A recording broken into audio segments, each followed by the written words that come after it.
The luxury space shuttle hummed quietly as Marcus Reed found his seat in the premium section. The soft blue lighting reflected off the polished surfaces of the cabin, creating an atmosphere of calm elegance. Marcus wore simple clothes, a plain black sweater and comfortable pants. Nothing like the designer outfits surrounding him. His humble demeanor and quiet confidence made him nearly invisible among the business elites traveling to the Mars colony. Marcus placed his worn leather bag carefully under the seat in front of him. Unlike the other passengers with their sleek digital cases and holographic assistants, Marcus preferred the feel of real leather and the simplicity of physical objects. He settled into the comfortable seat and pulled out a small notebook. Actual paper, a rarity in 2087, and began writing observations about the flight experience. The other passengers barely noticed him. They were too busy tapping on their neural interfaces or discussing market projections for the new Martian developments. Marcus listened, mentally noting their concerns and ideas. This was why he traveled incognito on his own shuttles, to understand the true experience of his customers without the filter of executive reports. Just as Marcus finished writing a note about the cabin temperature, a shadow fell across his notebook. He looked up to see a tall figure looming over him, face twisted in obvious annoyance. "You're in my space," snapped the man, his voice cutting through the cabin's pleasant hum. Conversations paused as heads turned toward the disruption. Marcus recognized the man immediately. Victor Harmon, CEO of Quantum Tech, one of the most powerful technology companies on Earth. His expensive suit, made from rare materials that shifted colors subtly with his movements, probably cost more than what many people earned in months. His cold gray eyes looked down at Marcus with undisguised contempt. "Economy passengers shouldn't be in this section," Victor continued loudly, making sure everyone could hear. "There's been some mistake." "Flight attendant." Marcus stayed silent, observing the man's behavior with the same quiet attention he'd been giving to the shuttle's operations. He noticed how Victor stood tall, using his height to intimidate, how he positioned himself to block the aisle, creating a public spectacle. "Sir, I believe this is seat 14A," Marcus finally said, his voice soft but clear. "That's what my boarding pass shows." Victor snorted. "Then there's obviously been a mistake in the system. I specifically requested this entire row. My neural assistant confirmed it." He tapped the small device behind his ear. "Do you know who I am?" The shuttle fell silent. Every passenger watched now, some pretending to be absorbed in their devices, while stealing glances, others openly staring at the unfolding drama. A few discreetly activated their recording functions, sensing the potential for a viral moment. "I'm Victor Harmon, CEO of Quantum Tech. Perhaps you've heard of it. We only pioneered the neural interfaces that half the planet uses." His voice dripped with sarcasm. "And you are?" Marcus stayed calm, his dark eyes showing a strange mix of patience and something else, something unreadable. He didn't answer the question. Victor took the silence as confirmation of his superiority. "Look at you. Those clothes from last season. That outdated bag. How did you even afford a premium ticket?" Someone clearly made a booking error. A few passengers shifted uncomfortably in their seats. Others smirked, grateful they weren't the target of Harmon's public humiliation. A woman across the aisle glanced at Marcus with sympathy, but quickly looked away when Victor's eyes swept the cabin, seeking approval. "This is exactly what's wrong with space travel these days," Victor continued, warming to his audience. "No proper screening. Anyone with a few saved credits thinks they can sit among executives and entrepreneurs. There are standards to maintain." Throughout the tirade, Marcus remained composed. He didn't defend himself or argue. Instead, he simply observed Victor with the careful attention of someone studying an interesting natural phenomenon. "I'll move," Marcus said quietly after Victor finally paused for breath. He began gathering his simple bag and notebook. No need for further disruption. The calm in his voice seemed to irritate Victor even more. "Yes, you will. And someone should review the booking protocols on this airline. It's becoming embarrassingly lax."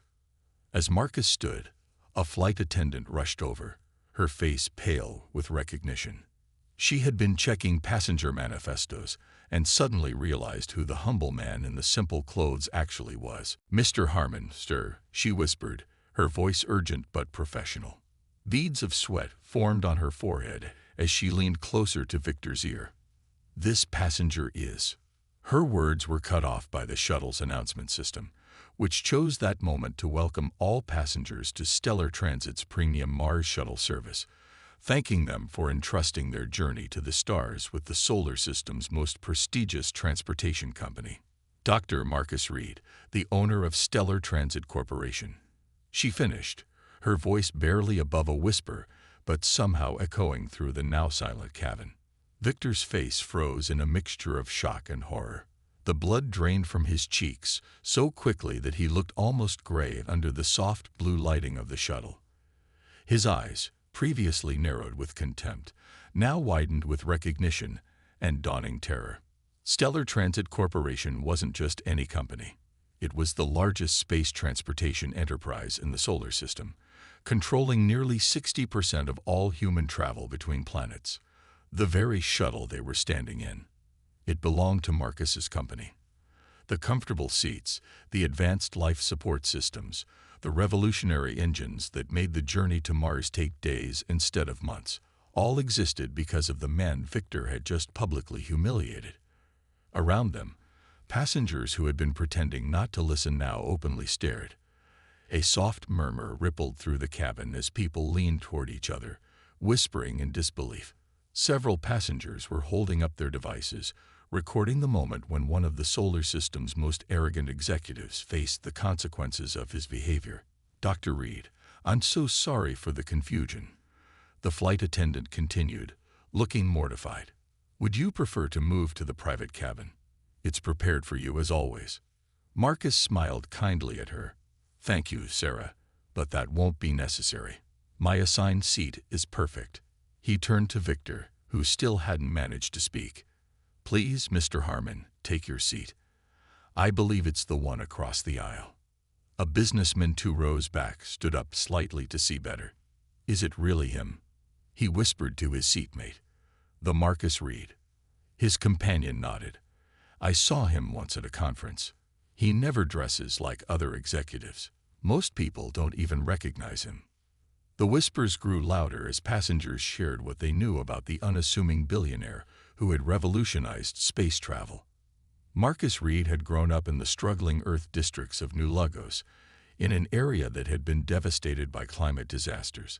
He had taught himself physics from salvaged digital books while working 3 different jobs: maintenance worker by day, security guard in the evenings, and coding freelancer late into the night. His breakthrough in gravity propulsion had been developed in a makeshift lab in his tiny apartment.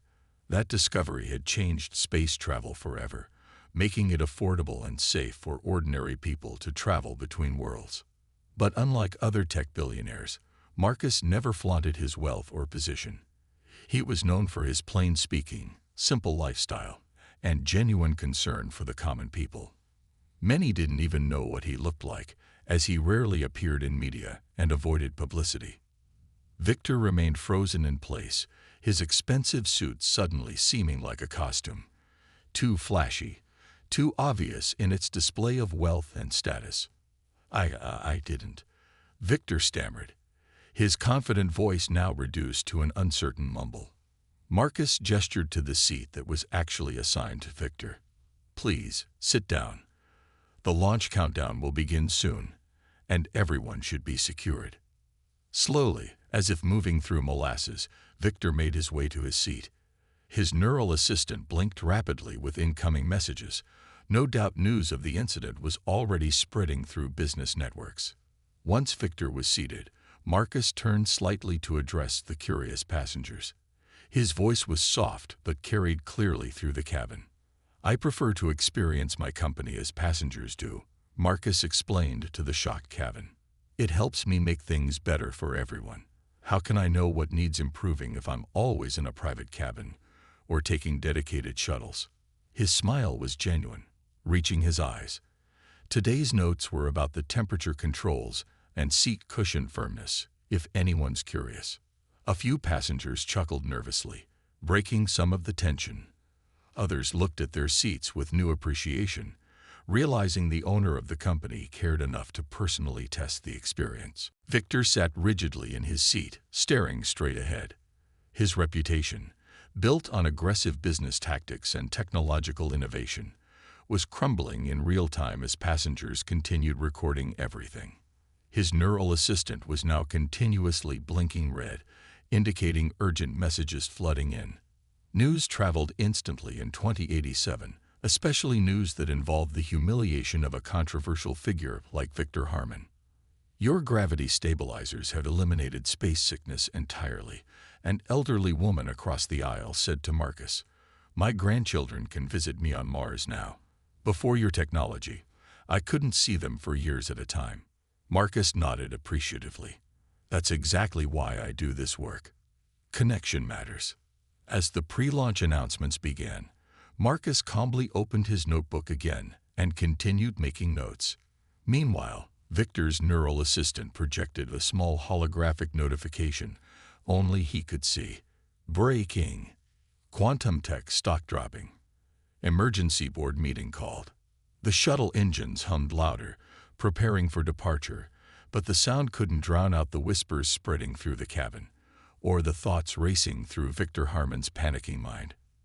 Victor stared at the holographic display floating above his desk, the red numbers burning into his vision. Quantum Tech stock had plummeted by 30% in just 3 days since his return to Earth. The financial news channels couldn't get enough of the story. Tech Titan's public takedown. Harmon humiliates humble hero. Space shuttle showdown. Each headline drove the stock lower, each replay of the video, now viewed over 2 billion times across the solar system, made his situation worse.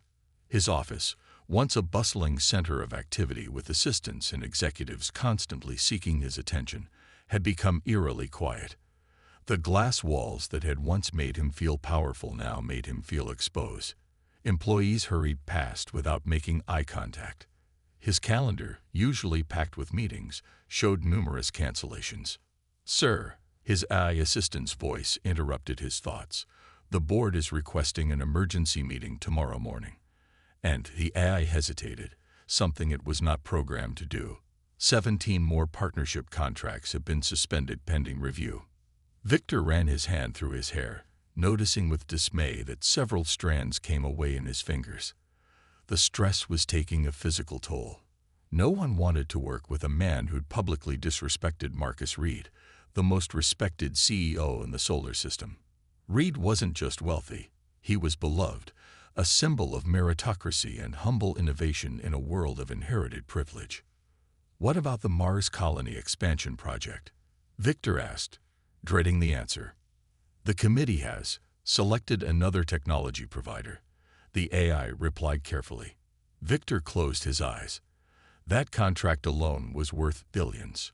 Quantum Tech had been developing specialized neural interfaces for Mars colonists for 3 years. All that investment, wasted because of one thoughtless moment. Your mother is calling, the AI added. It's her 5th attempt today. Victor sighed. Decline. I'll call her later. He couldn't bear to hear the disappointment in her voice, the woman who had raised him alone, working 3 jobs to put him through the best schools, always teaching him to respect others regardless of their position. He had failed her most important lesson, and now he was paying the price. Across the city, in a simple office with a spectacular view of the reconstructed Amazon rainforest, Marcus Reed faced a battle of his own. His board members sat around a real wood table.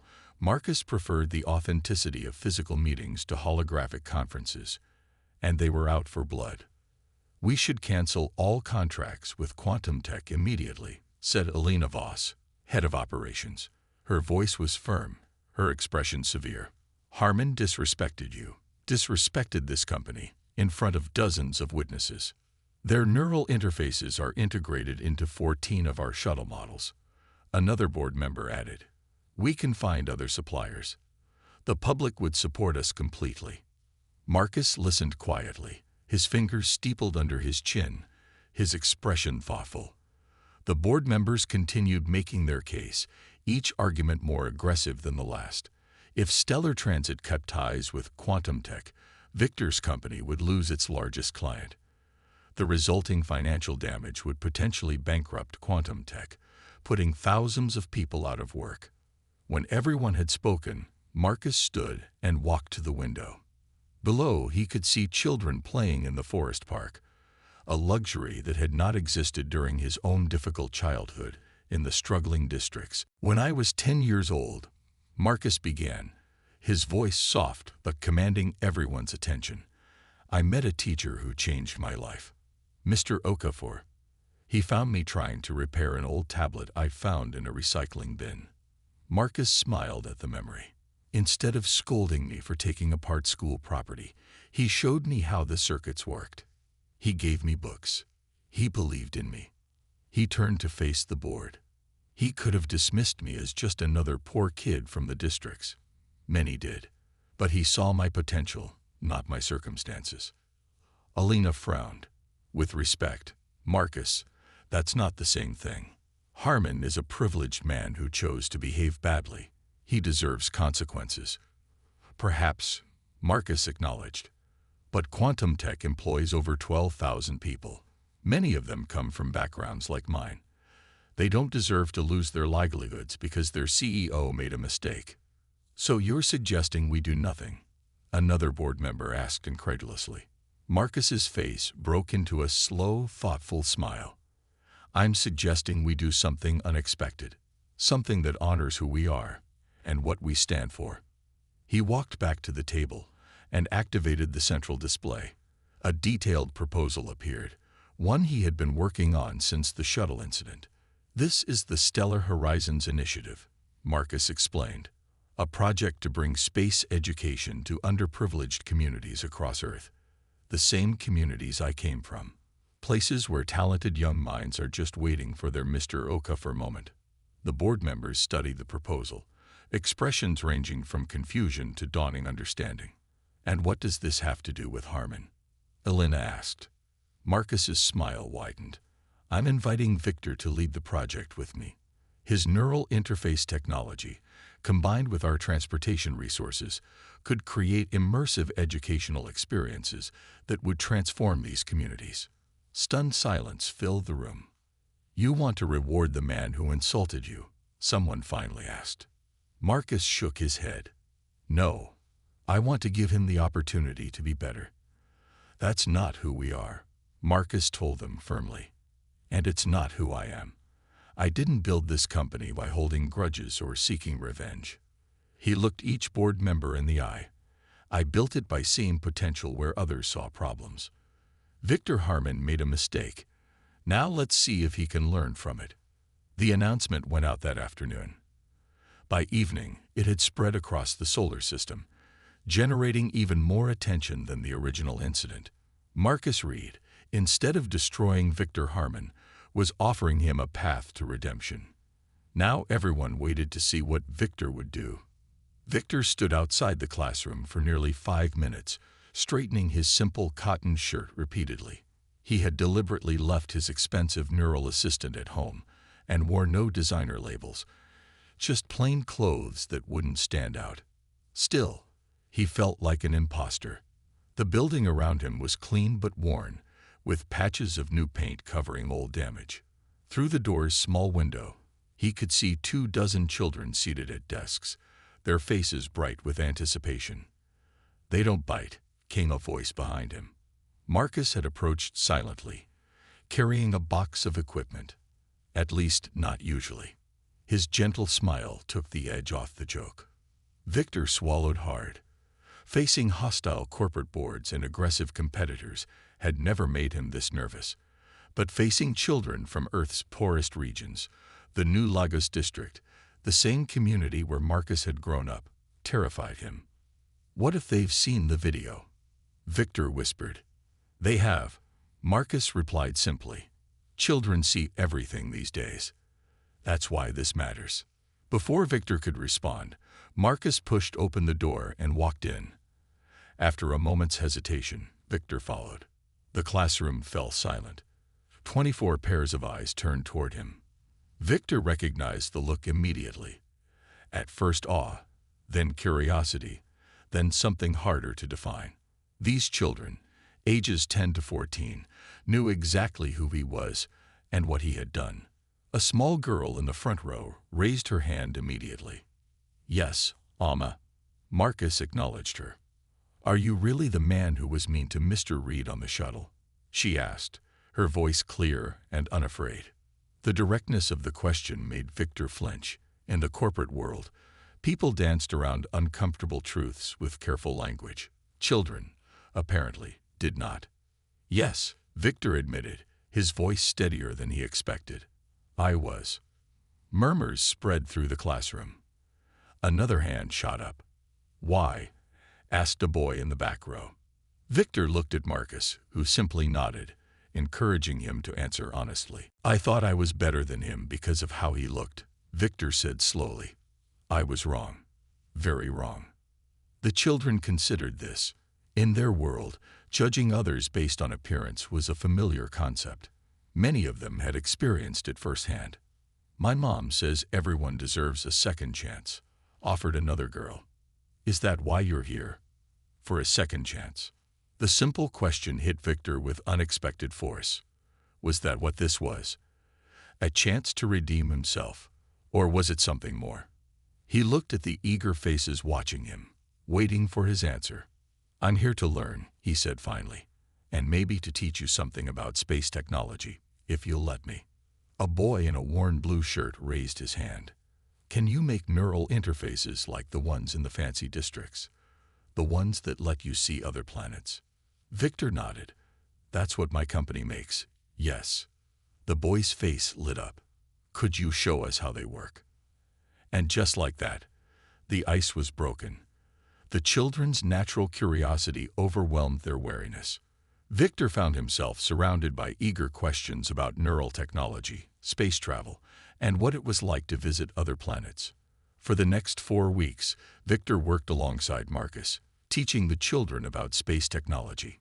Each morning, he made the journey from his luxury apartment to the struggling district, at first feeling out of place, but gradually becoming more comfortable. They built simple neural simulators that let the children experience virtual spacewalks. They constructed miniature propulsion systems. They designed habitat modules. The children absorbed everything with an enthusiasm Victor had never encountered in the corporate world. They stayed late. They asked questions that made him think in new ways. They challenged his assumptions. "Why can't neural interfaces be solar-powered?" asked Amma one day. Then people in places without good electricity could use them too. The question stopped Victor in his tracks. Why hadn't his company considered that? Because they had always designed for wealthy customers with reliable power supplies. The realization was humbling. Victor, who had never faced real consequences before finding himself at the center of a solar system-wide scandal, found himself transformed by the experience. The children didn't care about his wealth or his corporate position. They judged him on how well he explained concepts, how patiently he answered questions, and how sincerely he engaged with their ideas. One evening, after all the children had gone home, Victor and Marcus sat in the empty classroom. Around them were projects in various stages of completion, small dreams taking physical form through the children's hands. "I've been thinking about Emma's question," Victor said, "about solar-powered neural interfaces." He pulled out a rough sketch he'd been working on. "If we redesigned the energy distribution system and simplified the neural mapping protocols, we could make it work." Marcus studied the design, nodding thoughtfully. "Lower resolution but more accessible." "Exactly. It wouldn't replace our premium models, but it could reach billions who currently can't access the technology at all." Victor paused, then added quietly, "I never understood what it meant to struggle. My wealth was inherited. My success was expected. I designed technology for people like me, never considering those who aren't." Marcus nodded, his expression thoughtful. "That's why I travel in plain clothes, sit in regular seats. I never want to forget where I came from. It keeps me connected to the people our technology should serve." Victor looked around the classroom. At the worn desks, the patched walls, the outdated learning tools the children used despite having access to a billionaire's knowledge for the past month. "I want to expand this program," he said suddenly. "Not just here. Everywhere there are children who need it." He met Marcus's eyes. "Not for publicity, not to fix my reputation, but because it matters." Marcus studied him for a long moment, then slowly smiled. "I think that's the first completely honest thing you've said since I met you." Victor laughed, surprised by how good it felt to be seen clearly, without pretense. "Probably the first completely honest thing I've said in years. 6 months ago, I made a terrible mistake," Victor began, his voice steady but humble. "Today, I stand before you transformed by what these amazing young people have taught me." He gestured to the children. "Together, we've raised enough funding to build space academies in 50 underserved communities around the world. Not just here in New Lagos, but in every place where brilliant minds are waiting for their chance to shine." The announcement brought another round of cheers. Reporters frantically took notes. Government officials nodded approvingly. Marcus stepped forward to join him at the microphone. "And Quantum Tech will provide scholarships for graduates to work in the space industry. 100 full rides each year, with guaranteed positions upon graduation." The two men stood together, former adversaries now united in purpose. Above them, on the main display screen, the tracking data showed New Horizons successfully reaching its planned orbit. "We have confirmation," announced the controller. "New Horizon has deployed its solar panels and is fully operational. First data transmission expected in 20 minutes. As the celebration continued around them, Victor and Marcus moved to a quieter corner of the platform. The satellite would soon be visible as a small point of light, moving across the afternoon sky. "I've been meaning to ask you something," Victor said quietly. "You could have destroyed me that day on the shuttle. One word from you and my career would have been over. Why didn't you?"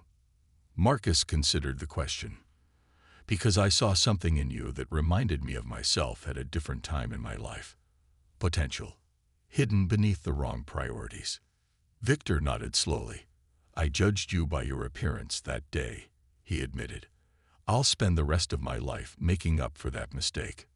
Marcus smiled, his eyes reflecting the same stars that would soon shine on their satellite. "The greatest journeys often begin with a mistake. It's what we do after that defines us."